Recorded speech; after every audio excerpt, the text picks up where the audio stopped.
very warm welcome to all of you guys. So welcome back under the lecture 1 of unit 12, that is of a dividend policy. So in the previous lecture we have till now discussed quite about the financial management, and now in the financial management we have started. So we have discussed that the financial manager has to take a main decision related to the investment. Second was related to financing, that from where he is going to get that money. So we have already discussed these two.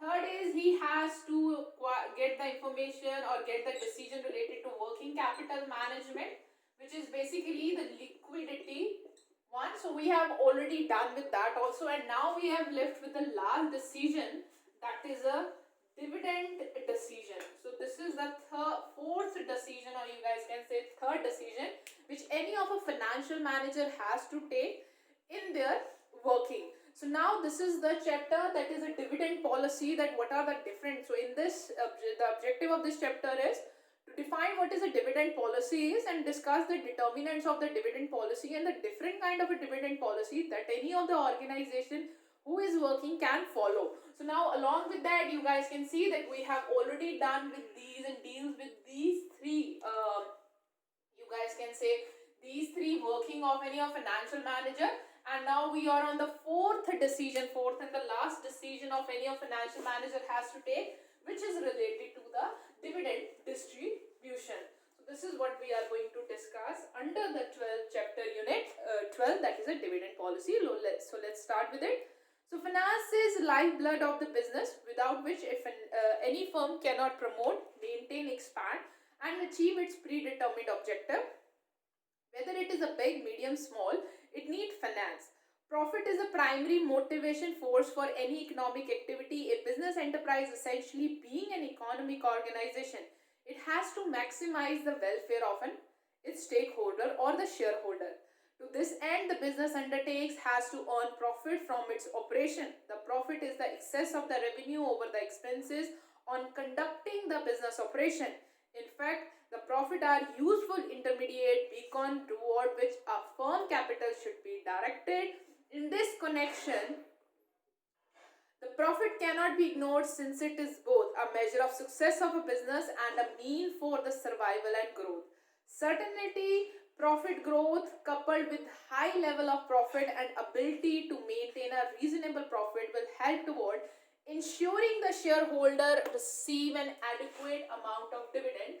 So what he is saying, that whenever you perform any kind of business operation, why you do it for the profit, to earn the profit, and this earning of the profit lead to the increase in the wealth of shareholders. So any of the organization, any of the business operation who is working in a business environment, why they are undertaking the business, or what was the decision of undertaking the business, is to earn the profit out of it. So profit is nothing but is an excess of all the expenses that you have made to run that business over the, it is excess of revenue that you have earned from the expenses that you have incurred in that business.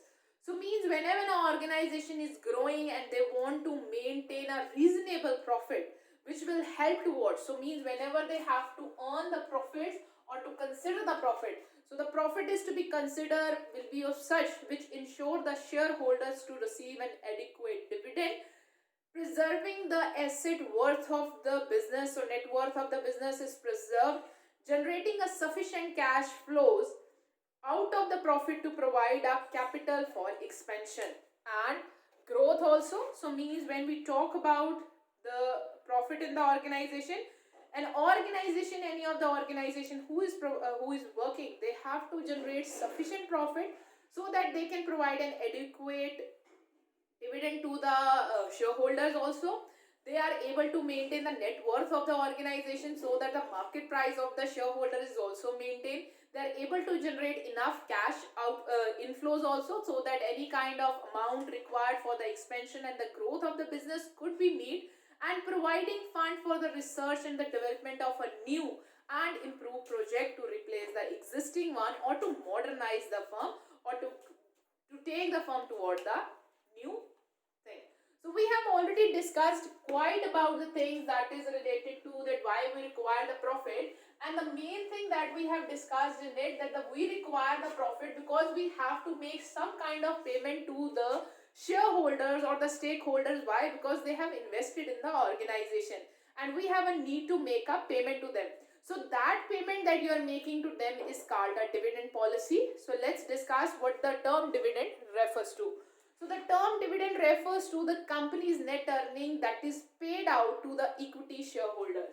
So basically what we called as a dividend. I hope so that you guys are clear that we use the dividend to be paid to the equity shareholders or the preference shareholders. They are the proportion, or you guys can say percentage of profit earned by the organization which is paid out to equity, yeah, you guys can say shareholders. Either they are equity or the preference shareholders.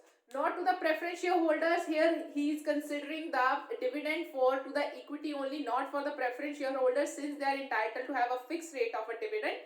So that's why the mainly the kind of dividend policy that we are going to discuss over here is, if you talk about only dividend, then the dividend is basically the share of profit which is paid out to the shareholders, whether it is a equity shareholders or a preference shareholders. But when we discuss mainly about the dividend policy that we have to make, because here we are talking about the dividend policy that you have to formulate in the organization, that formulation is basically related to the equity shares. Why? Because the preference shareholders mainly have a dividend which is paid constantly to them. So means they have a fixed rate of dividend which they get. So you don't have a need to take any kind of decision related to the fixation of a dividend that is to be paid to the shareholders, that is a preference shareholder. So dividend policy of a firm decide the proportion of earning to be paid as a dividend to the ordinary shareholders and the proportion of the earning to be plunged back. So basically when I talk about the dividend policy, so the dividend policy is basically related to the percentage of profits to be paid and percentage of profits to be kept as retained earnings. So means how much profit is to be distributed among the shareholders, equity shareholders, and how much the amount of profit to be kept in the organization in the form of flowing back of profit in the form of retained earning for the reinvestment purpose in the future. That is what the dividend policy is related to. It not only related to that how much amount of dividend you are going to pay to the ordinary shareholders, it is also related to how much amount of profit you are not going to pay them, or you are going to keep it as a retained earning also. So the total net earning of the equity may be paid as a dividend, 100% dividend payout ratio, which may consequently result in slower growth, lower market prices, or the part of net earning may be divided as a dividend, higher capital gain, higher market price. So basically the dividend policy, there are different kind of dividend policies are follow. If you guys want, if any of the organization want, they can have a 100% dividend payout ratio, means whatever the profit they are earning or they are lefting with, they're distributing whole of that profit as a dividend and they are not retaining anything. So that policy is going to impact the organization in a different way. If they want to come up with another dividend policy, that will impact the organization in a different way. When a company uses a part of its net earning for dividend payment, then the remaining can be retained, which can be used for the future investment purpose if there is any investment opportunity is in front of the organization. So means net earning will be is equal to profit, operating profit minus the interest or taxes and the preference dividend. So basically here what the net earnings we are talking about from which you have to pay a dividend, it is the net earning which is left with us after the operating profits that we get or net profit that we get from it minus any kind of tax or interest we have paid or any kind of preference dividend we have paid. So these are the net earning which is solely left for shareholders. So how much of it you are going to pay? 50% to 50%, it is 60 to 40 it is, or 40 to 60 it is. So this is the thing that has to be decided by the organization, keeping in mind number of things over here. So now I hope so that you guys are clear what is a dividend policy means. So dividend policy is basically the payout ratio, that how much amount of net earnings will be distributed by an organization to the shareholders, or how much proportion of that net earning will be kept by the organization for the reinvestment purpose in the form of retained earning. So this is what the dividend policy means. So the next thing now what we have to discuss over here, the next thing that we have to discuss over here is the type of dividend policy. So the types of the dividend policy is a very important thing. So dividend decision of a firm take after taking into consideration its operating and financial condition. So means whenever you have to arrive for any kind of a dividend decision policy or dividend giving policy, you have to consider the operating and the financial condition of the organization. When there are variations in these conditions, the firm may require to adopt the one which is a suitable one. So means the operating and financial conditions keep on changing, and depending on these operating and financial consideration, financial condition of any organization, an organization may opt for a different dividend policy. So it's not necessarily that an organization may have a one policy only and they're following the same policy throughout the life of the organization.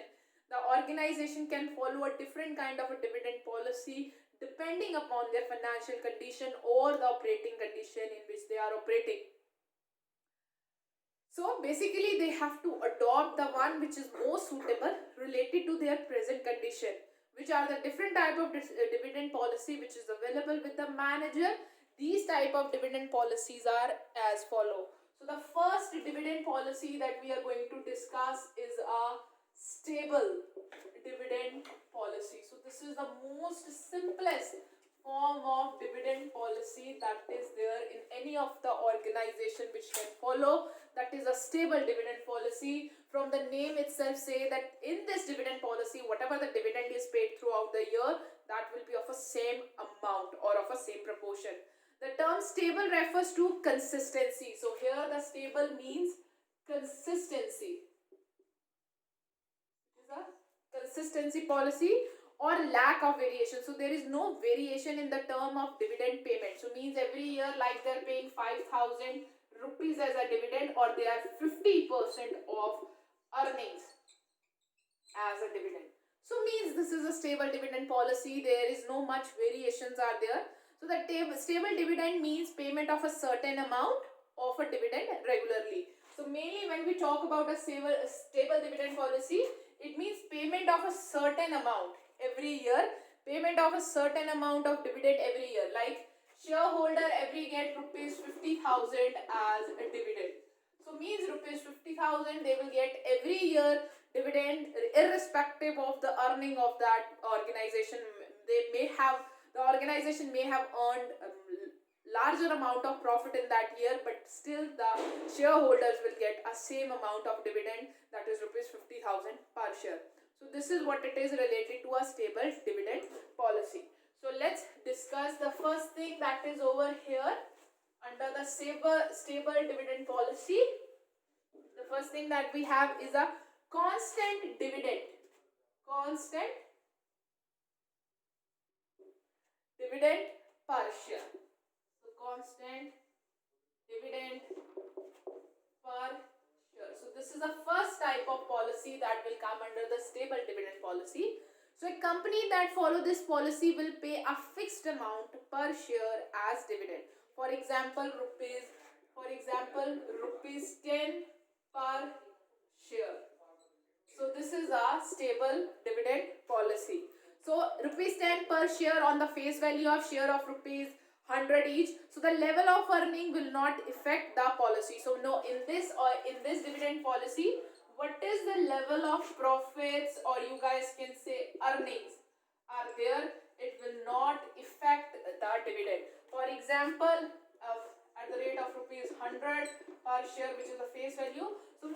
somebody is holding per share it is rupees 10. If somebody is holding 50,000 shares, so they will get into 10, that is 5 lakh as a dividend. If somebody is holding 5,000 shares, so into 10 they will get 50,000 as a dividend. So this is the dividend policy, that is a constant dividend per share policy. The company that follow this policy will pay a fixed amount of dividend per share as a dividend. For example, rupees 2 as a dividend on the face value of share of rupees 10 each. The level of earning that the organization have made in that year will not affect the dividend payment. This type of dividend policy is more suitable for the companies whose earnings are stable. So this kind of dividend policy is basically followed by those organizations, those who have a stable earnings and their cash flow is also stable. So they are stable over a number of years, and stability of dividend does not mean stagnation of a dividend payout. In fact, the prime factor of this policy is not to study positive change, is to study a positive change. So basically it will lead to a more increase in the understanding or more development of the faith of the shareholders in the company. So if we draw a stable dividend policy chart, so it will be simple as that. Time or amount or the dividend payment, so it is the same amount. So this will be the dividend that will be paid over a period of time. So this is means it is rupees 2, it is rupees 2, it is rupees 2 every year. So means that is a stable dividend policy or a constant dividend policy per share. I hope so that you guys are clear with it. So the next type of dividend policy that we have to frame or under this comes stable dividend policy is a constant pay out ratio. So in the previous dividend policy, that is a constant dividend per share, it is a dividend policy in which rupees 2 is paid to every shareholder who has a rupees 2 will be paid to every shareholder who is holding a 1 share. But under the constant payout ratio, the percentage of dividend payment is a constant one. So the ratio of dividend payment of earning is known as a constant payout ratio. For example, every year on the net earning, rupees 80%, or you guys can say, let's see, 30% is paid as dividend. So means every year a company is paying 30% of the net earnings as a dividend. So if in the year when the earnings are more, so 30% of that earning will be more, and in the years when the earnings are less, then the 30% of that earnings will be less. So the ratio of dividend to earning is known as a payout ratio. What is the payout ratio in this? You have to calculate ratio of earnings to dividend. So this is a ratio of earnings to the dividend, which we called as a payout ratio, and this payout ratio remains constant over a period of time. In other words, the dividend per share is divided by the earning per share to get a dividend payout ratio. So how we can calculate a dividend payout ratio?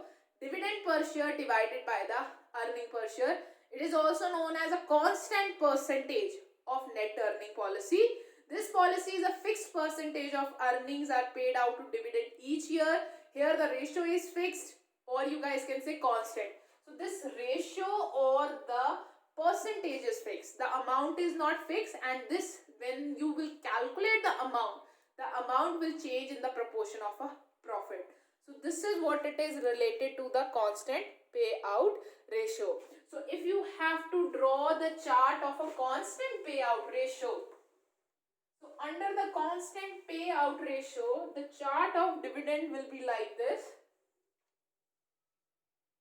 So the amount of dividend you will be paying, it can change. So as and when, so this is what under the, you guys can say a constant payout ratio is, and if you follow the constant dividend policy and the constant payout policy. So in the you guys can say in the year when the profits are more, so obviously the dividend paid will be more. In the year when the profits are less, so dividend paid will be less following this policy. So this is what the things are related to as per the constant payout ratio. So this is another policy under the stable dividend policy, and the third policy that will come under the stable dividend policy is a stable rupee dividend plus extra dividend. So after the two main policy that is there, the third policy that comes under the stable dividend policy is, that is a stable rupee plus extra dividend in cases if there is a year in which you have earned something extra. So that can also be followed by the organization. So under this policy, which is a third policy, stable rupee plus extra dividend. In case when the organization, this is specially used in the year when the organization have earned some extra profit. So under this policy, the management fixes the minimum dividend per share to reduce the possibility of net payment dividend, and extra dividend is paid in the year of prosperity or extra profitability. This type of policy is more suitable to the company having a minimum earning over a minimum, and the earnings may fluctuate. So these kind of policies basically basically suitable for the organization. They don't have a much earning, they are going through the minimum earning, and they might in some of the period may have an extra earnings in the form of fluctuations. So in the fluctuations are there, in the earning fluctuations are there. So that's why those companies can follow a stable rupee dividend plus extra dividend in the case of prosperities also. So I hope so that you guys are clear with the stable dividend policy. When an organization is following a stable dividend policy, they go through a different kind of advantages of it. So now the next thing that we have to discuss over here is the advantages of a stable dividend policy. If an organization is following a stable dividend policy, it's go through the different kind of advantages. First of all is confidence.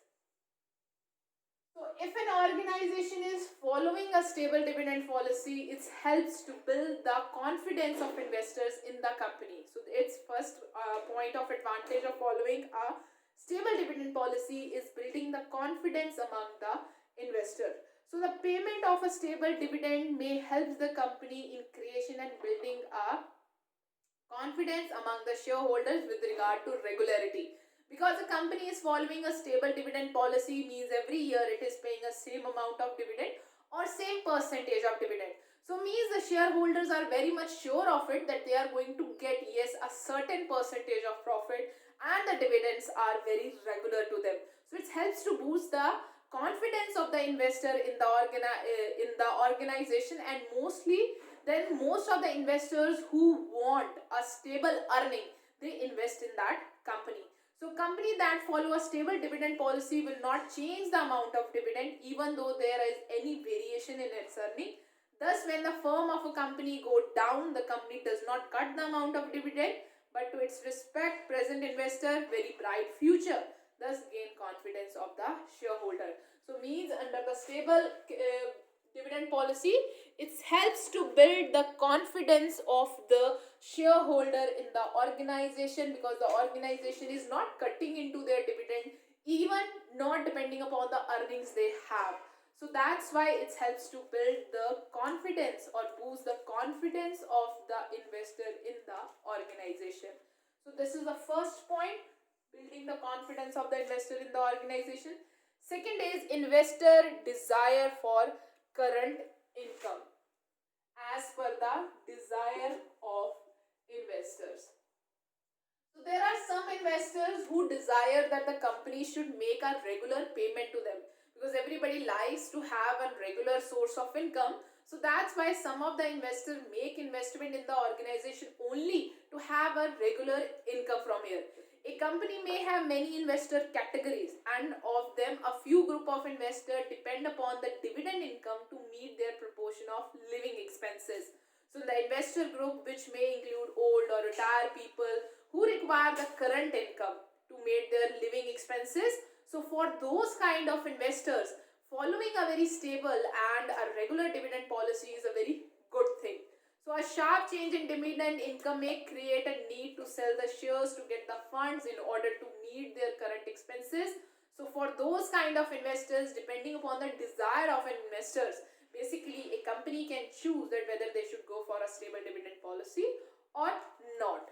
So after the stable dividend policy, second, that is a desire of investor, the third advantage is information about firm profitability. So means if our company is paying a regular dividend every year, so it shows that the company is a profit making company. That's why every year a company is making a payment of a regular dividend to its shareholders. So this is another reasons for adopting a stable dividend policy, that the investors are thought to use dividend and fluctuation in dividend as a source of information about the company's profitability. A growth in dividend indicates improved earning prospect. A downward trend in dividend indicates less earning, and a stable dividend mean unchanged prospect. In other words, a dividend decision of a firm resolve uncertainty in the mind of the investor. So like companies which who are following the dividend constant payout ratio, so from that payout ratio any of the investor can see that now we are getting extra dividend, so means the company is earning more profit. Moreover, the organization which is following a stable dividend policy, they have a stable earning, so means the investor have so much confidence about in the company or in the profits of the company, that the earnings of the companies are very stable or very constant. So it's give a better, or you guys can say a good represent the company in a good way, or represent the profitable profits of the company in a very good way. So after the fourth advantage, the next advantage that we have with that is the institutional requirement. So sometimes the company shares are not only purchased by the individuals, or they are purchased by the number of different institutes also, like LIC company, GIF companies, mutual funds company, educational institute also, and other different kind of industrial institutes also, which generally invest in the company. And depending upon those type of institution requirement, because the major proportion of the equity share investment is held by those company, so as per the requirement of those company, a company may follow a stable dividend policy also. Normally companies are very much interested to have these institution investor in the list of their investor. Generally this type of institutional invest large size of their funds, and they like to get a stable dividend over a period of years. Then is raising additional finance. So the fifth point is additional fund. It helps you to raise the additional fund. So basically, if you are following a stable dividend policy in the years when you are getting something extra or earning something extra, but still you are paying the same amount of dividend, so means rest of the amount of money can be used by you to raise the additional finance or to meet any kind of opportunity that you have in your hand. You have no need to go to the market and raise the additional fund of money. You can use the retained earning to meet that thing. In the another advantage of company that is following a stable dividend policy in raising the external finance, the share of this type of companies appear as an investment rather than a speculation. So that's why sometimes by these companies, those who are following the stable dividend policy, even for them raising the additional capital is also very easy, because they have a very good image in the market, paying the dividend constantly every year. So lots of very easy for the investors to invest in this company. So that is, these are the some of the advantages that is related to the stable dividend policy if a company is following. If we similarly link the advantages of a stable dividend policy with the limitation of a stable dividend policy, then there are also number of limitation that is faced by a stable dividend policy. The first one is difficult to change. Once a stable dividend policy is established, it cannot be changed without affecting the investor attitude. Obviously, it is like this, that for 5 years you are continuously paying the dividend. For 6th year, you want to change the stable dividend policy to any other dividend policy. So the investors will get feel bad about it, will not like this, or they will not let you change this policy. So keeping in mind of this situation or this condition, an organization has to be very particular that whether they should go for a stable dividend policy or not. Second is adverse effect on the market price of the share.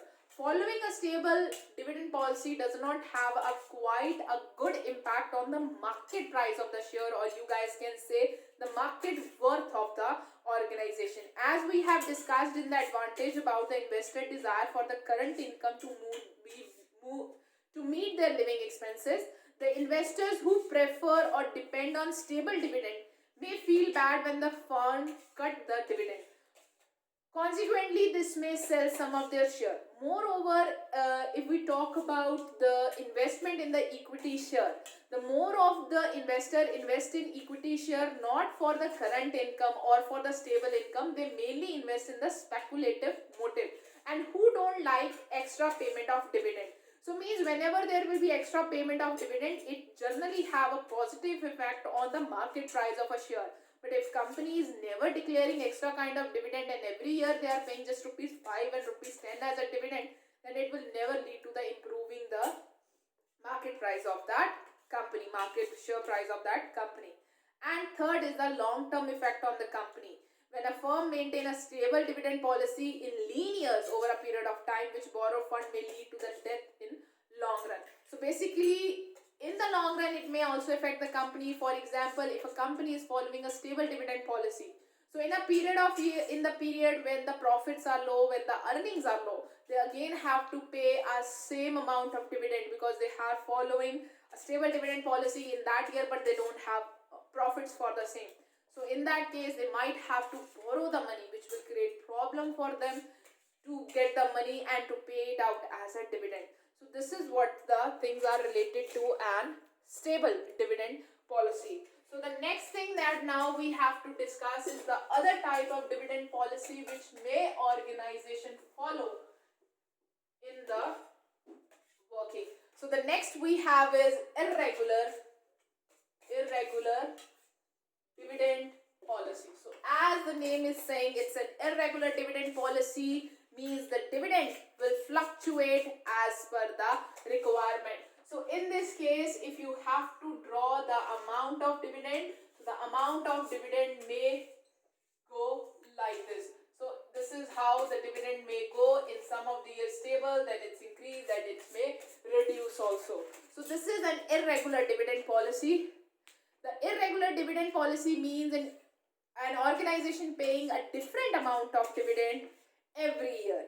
So it may depend upon the company, that on the percentage, like in some year they are paying 40% dividend, in some year they are paying 60% dividend, in some year they are only paying 20%, 15%, 35%, 85% of dividend, depending upon the earning at that point. So this is what an irregular dividend policy is there. So it is basically followed by the firms which have an uncertainty of an earnings. So it is followed by the firms who are uncertain that what will be the earnings that they are going to have for a particular period. If a firm is very much sure about their earning, they may go for a stable earning dividend policy. But when a firm is not at all sure or not aware about the amount of earning they are going to have for a period of time, then they may have to, that is, their earnings are uncertain, so they may follow an irregular dividend policy. So means in the year when they are earning extra, they may give a 80% of the dividend. Even for the years when they are thinking that now they have some kind of investment policy in their hand or some opportunity in their hand, they may give a less dividend also. Unsuccessful business operations, so these are basically followed by the new firms or the firms who are very much successful in their business. There is a lack of liquid resources. The company does not have a much cash inflows that they can pay cash in the amount of dividend.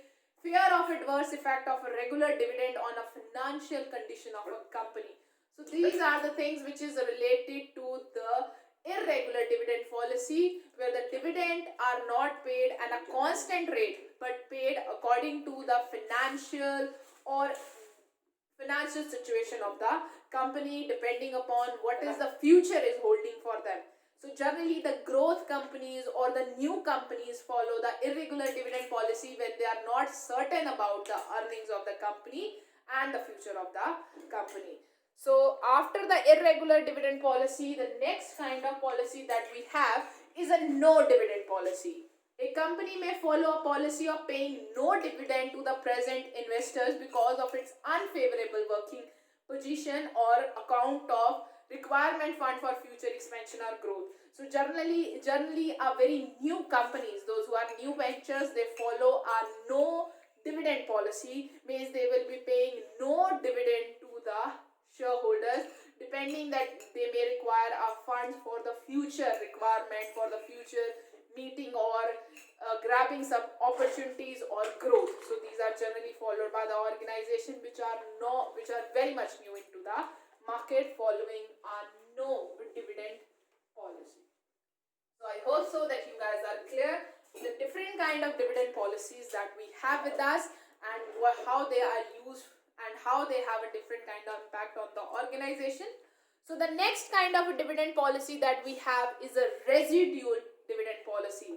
So when a new equity is raised, floating costs are involved. This makes new equity costlier than the retained earning. Under the residual approach, a dividend are paid out of profit after making provision for money required to meet up the upcoming expenditure. So the another kind of a policy is a residual dividend policy. So under the residual dividend policy, the main focus is on the retained earnings. So under this policy, what is happening, whenever you have to raise a new kind of a capital, there you have to pay some kind of interest, there you have to pay some kind of interest or the flotation cost related to it. So some of the new firms require these earnings because they want to curb this cost, they don't want to incur this cost, they want to use their profit for future investment purpose. So they can mainly focus on the residual dividend policy, which makes sure that okay, you can have some proportion of amount as a profit or retained earning, and rest of it you can pay as a dividend also. So that is again a kind of irregular dividend policy. So we have done different kind of dividend policy. One is a stable, then irregular, then zero dividend policy or no dividend policy, or the residual dividend policy.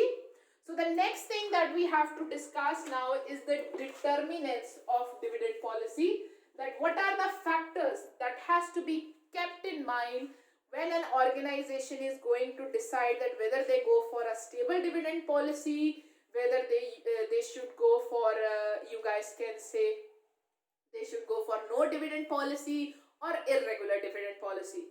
So these are the things which is affected by a number of the things, and the first one is the nature of the business. So under the determinant of a dividend policy, the first thing which affects the dividend policy is the nature of business. So this is the first thing.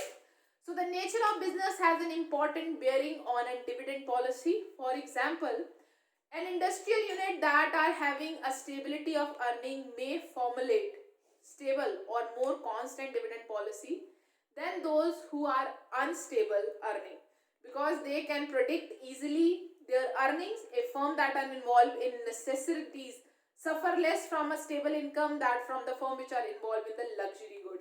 So this is the example of a nature of a business. So basically the firms who are involved in a more stable kind of a business, those who are going the business like FMCGs or necessary business, so they generally have a very stable earnings. So if an organization or a business or the business concern in a very necessary kinds or a normal or in a stable business, so they may follow a constant policy, whereas the company which are not in a normal business or their earnings are not stable over a period of time, they may go for the irregular dividend policy. So this is the first determinant of a dividend policy. Next is the age of company. So the age of companies also has a very much impact on the dividend policy which an organization going to adopt. So the age of company has a more impact on the distribution of profit as dividend. A newly started or a growing company may require much of its earning for the investment and a development process. So that company may go for a no dividend policy and even an irregular dividend policy. So they may follow a very rigid dividend policy which is an unregular policy, But a company which is already an established company, or it is a very old company, so these kind of companies generally have a very stable amount of earnings over a period of time, so they may go for a more stable or a constant dividend policy. So next thing is the liquidity condition of the company. So the company is how much liquid in its nature will also impact the dividend policy that will be chosen by the company. Generally, dividends are paid in the form of cash, hence it's entitled cash. So although a firm may have a sufficient profit to declare the dividend, but it may not in a cash position, it does not have that much liquidity to pay the dividend. So depending upon the cash position of that organization, a company may go for that kind of dividend policy. So the company who is always in a problem of a liquidity is not able to generate the cash that equally or easily, or not able to convert its investment easily into a cash, may go for the irregular dividend policy. And the company who has a very stable cash inflows and outflows, so generating enough cash also, so they may follow a stable dividend policy. Thus, availability of cash and the sound financial position of a firm impact the decision related to dividend also. So the financial and the liquidity position of the organization also impact the dividend that is to be declared by the organization. So after that, the fourth point that we have is the equity shareholder preferences. So preferences of investors, that what the investors want.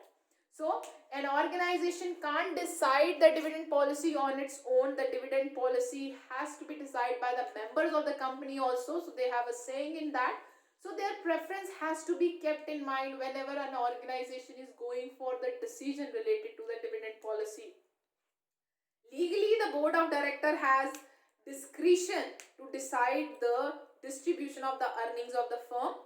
So the shareholder who are legally owner of the firm appointing the board of director, hence the director has to take into consideration what are the requirement of the shareholders are.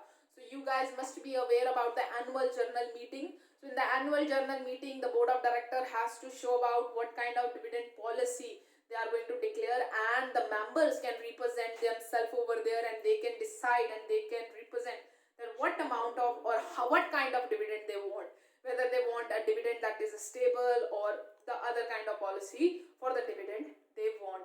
So the requirement, or the, you guys can say, preferences of the shareholder has to be kept in mind by the company when they are deciding the dividend policy.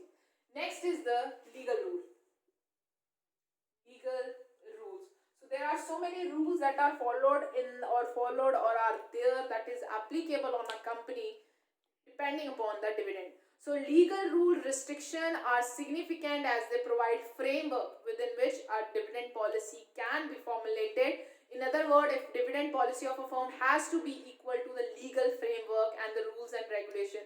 So depending upon the rules and regulation of that particular country related to the dividend payment, so that has to be kept in mind by the organization while deciding the dividend. For example, in that country, it is already, as per their Companies Act or as per their regulation framework, it is mandatory for those companies who are operating in those region or in those country to pay a stable dividend policy. So in that cases, the company has to pay a dividend policy because nothing can be done. They have to follow as per the legal regime of that country. So these are the legal rules related to it. The sixth one is financial needs of the company. Financial needs of the company. So the next thing is financial needs of the company, which may also affect the dividend policy. This is one of the key factor. This is a very important factor that has to be kept in mind while deciding the dividend policy. Which influence the dividend policy of a firm? Financial needs means fund requirement for the future investment. If an organization have any kind of a future requirement of fund in their mind, they know that for the future they have this kind of opportunity in their mind. So in that case, they may go for a lesser dividend policy or irregular dividend policy. But if it's a very normal firm, they doesn't have much kind of opportunities in their hand, they don't have much opportunities in their hand for the exploration or further development, so they may go for already a very normal and a stabilized dividend policy. So apart from it, the next thing is access to the capital market. Access to capital market. So if a company can raise the extra capital that they require in a very easy way, so the funds are available to the company in a very normal way, they don't have a need to do something extra for raising the fund, and it's very easy for them. The finance is available to them in a very easy way, so they may go for the payment of extra dividend. They may follow a stable dividend policy or the stable payout ratio also. But for a company doesn't have that much share, or not able to get the funds or arrange the funds easily, generally the new companies they are, so they may not follow a regular or stable dividend policy. So access to capital market means the firm ability or easily able to raise the fund from the capital market. A firm which has an easy access to the capital market is flexible in decision policy. Easy access is possible only to the companies who are very well established and their profits are very good in the back tracks. So basically all the companies, those who are already well established, so they generally follow a stable dividend policy. Why? Because they have a good cash flow, their earnings are stable. Even if in the future they require extra cash, they can easily arrange it from somewhere. So that's why they follow a very stable dividend policy. But for the companies which are new company, they have number of opportunities in their hands. They are not able to raise the finance that quickly, because they are still in a growing, or they are the new companies, so does not have that much credit worthiness in the market. So that's why they generally tend avoid to pay the dividend. So the next thing is the control objective. So the control over the company is also an important factor which influence the dividend policy. When a firm distribute more dividend earnings as a dividend in the form of cash, reduces its cash position. As a result, the firm may have to issue the new shares to the public to raise the fund requirement for the financing the future opportunities. This lead to the loss of control, since the existing shareholder will have to share the control with the new owner. Financing investment project may way of internal sources avoid loss of control. So basically the control is also one of the objective, or one of the thing that has to be kept in mind while deciding that whether a company should go for what kind of a dividend policy. Like over here it has already been discussed that a company, for example, if they are paying a dividend, so means they are going to lower out their cash which they have in their mind, but in their hand. But if in future is there is any kind of investment opportunity comes up, so it's not like that the company is going to let it go. So now to grab that future opportunity, they have to raise again a kind of, you guys can say, a new capital or new source they have to search from to raise the fund. So if they are issuing new shares, so obviously there will be loss of control. So loss of control will also be a very important part or important point that is to be kept in mind for any of the organization, to keep in mind whether they go for what kind of a dividend policy. So the next point that is to be kept in mind is inflation. So the ninth point is inflation. Inflation is a state of economy in which the prices of products and goods are increasing. Inflation is a factor that influences the dividend policy indirectly. Indian accounting system is based on historical costs. The fund accumulated from depreciation may not be sufficient to replace the assets or equipment, since depreciation is provided based on historical costs. So subsequently, to replace the assets and equipment, funds may require extra earnings. So this lead to the payment of low dividend during the inflation period. So the inflation is also be kept in mind in that period. What is a kind of inflation is. Moreover, in that period, what is a kind of business, or you guys can say what is a period of business is there. For example, it's a boom period or it is a recession period. For example, if a company is going through the recession, so in that period it is certainly happens that the companies are allowed to pay the dividend because new opportunities are less, market is not growing.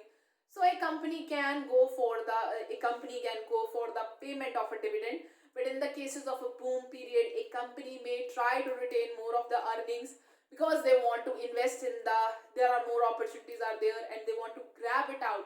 So that's why they might go for a lesser payment of dividend in that case. Moreover, the preference of investor shareholders will be there, and the type of shareholder that an organization may have, that will also impact the dividend policy. For example, if an organization have a more venturistic investors, they don't want dividend, they want to have they want a company to grow more, they want a company to invest more and to grab more opportunities. So those kind of investors may not like payment of dividend. They want the company to invest, in spite of paying them dividend, to invest in the new opportunities. So then is the dividend policy of the competitors. So this is the last or the 10th aspect that is also kept in mind while deciding what kind of a dividend policy an organization may follow. That is a dividend policy of your competitors that you have to keep in mind. Keeping one eye on the competitor dividend policy is a very important thing. If the firms want to remain, the existing shareholders want to retain it want to maximize the share prices in the market, as it is planning to raise funds from the public or expansion program. It has to pay dividend as per its competitor. Hence, it is one of the factors that has to be keep in mind when a company is deciding a dividend policy. So these are the factors that we have discussed over here related to the payment of dividend. So please keep in mind the nature of the business, whether it is a company who is a very they basically dealing in the necessaries. So those companies have a very stable kind of earning, they may go for a stable dividend policy. The companies who are mainly dealing in the luxurious good, they may not, or a growing company, they may not follow a stable dividend policy. Then is the age of the company, new companies, growing companies, or it is a already well established companies. Then the liquidity position, preference of shareholders, legal rules, financial conditions of the company, or the future aspect that is present to the company.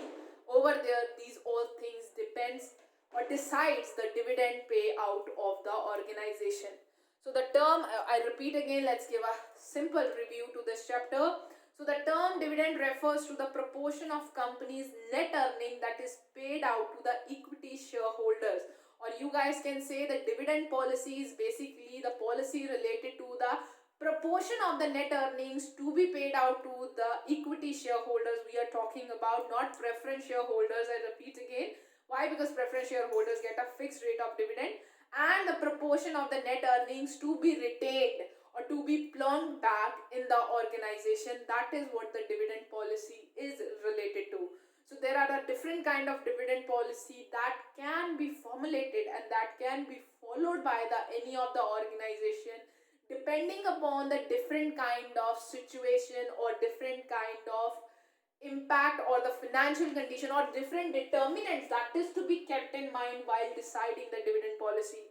So dividend policy of a firm decides the proportion of earnings to be paid as a dividend to the ordinarily shareholders, and what proportion of the shareholder that a company is going to retain for the future investment purpose. So the payment of dividend through the issue of bonus share is a financial gimmick, since it will not affect the owner's wealth. So sometimes the dividend is also paid in the form of cash, sometimes the dividend is also paid in the form of bonus shares. So that is also there. The stock dividend is an advantage for the companies and the owner.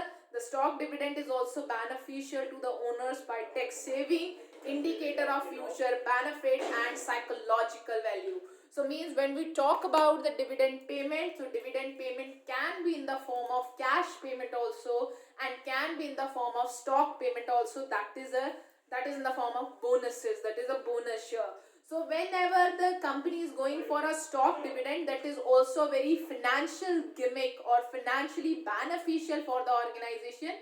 Why? Because with the issuing of a bonus share, a company lead to increase or positively impact the financial wealth of the organization without losing or without the control aspect in the mind of investors are losing, because they are issuing the bonus share in the proportion of current stock holding. So that's why the control does not get diluted. So it has a very advantageous impact on the company's ownership also and the investors also. So the stock dividend is also also in advantageous for the investors because it helps them to save the tax also. If they go for the cash dividend, they might have to pay some kind of tax over there. Indication for future benefit, obviously in future if the company will they are getting extra shares getting without making any kind of payment, so they can use it for future selling of shares or future earnings also, and psychological value also. So these are the things that is to be kept in mind, that whether a company should go for a stable dividend policy or should go for a irregular or no dividend policy, depending upon the nature and the different determinants that has to be kept in mind by the company for going for the dividend policy. Thank you so much guys for your time. With this we have done with the unit 12 of dividend policy, in which we have just discussed the theories of the dividend, or you guys can say concept of a dividend policy. Thank you so much guys for your time. Have a nice day ahead.